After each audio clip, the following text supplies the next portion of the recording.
Kita akan melihat dulu apakah ada hal-hal dalam situasi COVID dia melakukan perbuatan itu, dan tentunya hukumannya akan lebih berat. Bahkan dalam kondisi yang demikian bisa.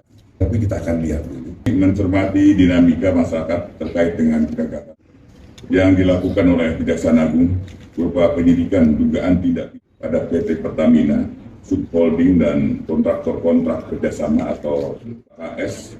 Sama ini kami sampaikan beberapa hal yang mungkin perlu diketahui. Yang pertama adalah tembus deliktinya.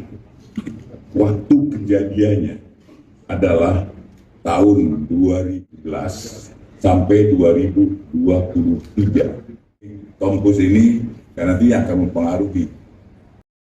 Jaksa Agung ST Burhanuddin tidak mau berspekulasi jauh soal kemungkinan para tersangka kasus dugaan tata kelola minyak mentah dan produk kilang pada PT Pertamina, subholding dan kontraktor kontrak kerjasama (KKKS) tahun 2018 hingga 2023 yang akan dijatuhi hukuman mati. Burhanuddin mengatakan, potensi hukuman yang dijatuhkan kepada para tersangka akan tergantung pada hasil penyelidikan.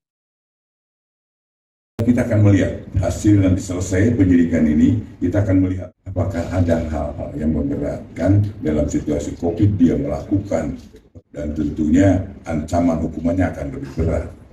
Bahkan dalam kondisi yang tidak bisa hukuman mati, tapi kita akan dapat terlayani dengan baik. Demikian yang dapat kami sampaikan. Sekali lagi, mohon terus masukan agar Pertamina dapat lebih baik. Dan hadir juga di sini dari Pertamina, kami didampingi oleh Bapak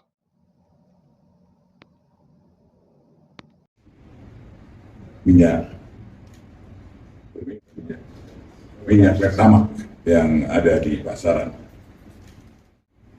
Artinya bahwa mulai 2014 ke sini, kaitannya yang sedang kita selidiki, artinya kondisi Pertamax yang ada sudah bagus dan sudah sesuai standar yang ada di Pertamina. Apakah ada kemungkinan, ini kan periodenya kena di masa periode COVID Pak, pasal khusus penanganan COVID juga terkait korupsinya? Kita akan melihat hasil nanti selesai penyidikan ini, kita akan melihat apakah ada hal-hal yang memberatkan dalam situasi COVID dia melakukan, dan tentunya ancaman hukumannya akan lebih berat. Bahkan dalam kondisi yang tidak bisa hukuman mati, tapi kita akan dapat terlayani dengan baik. Demikian yang dapat kami sampaikan.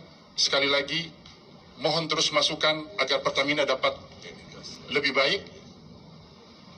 Dan hadir juga di sini dari Pertamina, kami didampingi oleh Bapak.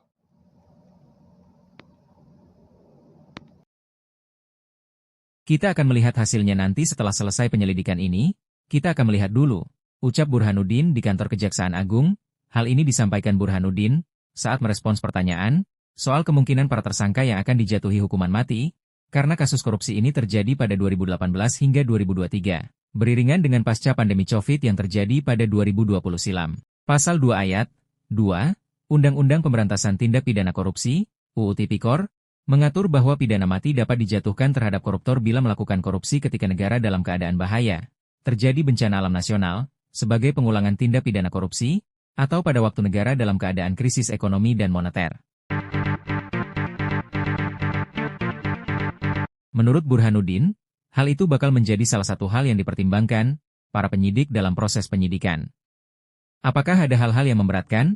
Dalam situasi COVID, dia tersangka melakukan perbuatan itu dan tentunya ancaman hukumannya akan lebih berat, kata Burhanuddin. Bahkan dalam kondisi yang demikian bisa-bisa hukuman mati. Bahkan mungkin dalam kondisi yang demikian bisa-bisa hukuman mati. Tapi kita akan lihat dulu bagaimana hasil penyelidikan ini, ucap Burhanuddin. Diberitakan, Kejagung telah menetapkan 9 tersangka atas kasus tersebut, di mana 6 diantaranya merupakan petinggi dari anak usaha atau subholding Pertamina. Dan keenamnya adalah Direktur Utama PT Pertamina Patra Niaga Rifa Siahaan, Direktur Utama PT Pertamina International Shipping Yoki Firnandi, Direktur Feedstock and Product Optimization PT Kilang Pertamina Internasional, Sani Dinar Saifuddin.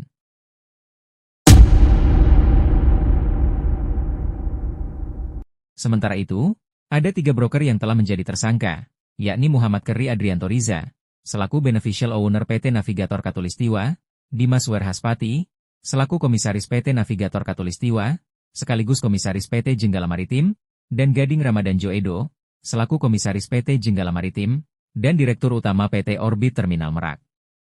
Kejagung menafsir dugaan kerugian negara pada kasus ini mencapai 193,7 triliun rupiah. Para tersangka disangkakan melanggar pasal 2 ayat 1 atau pasal 3 Jo pasal 18 Undang-Undang RI Nomor 31 Tahun 1999 sebagaimana diubah dengan Undang-Undang Nomor 20 Tahun 2001 tentang perubahan atas Undang-Undang RI Nomor 31 Tahun 1999 tentang pemberantasan tindak pidana korupsi. Jo pasal 55 ayat 1 pertama KUHP. Terima kasih sudah menyimak, dan jangan lupa tekan tombol subscribe-nya.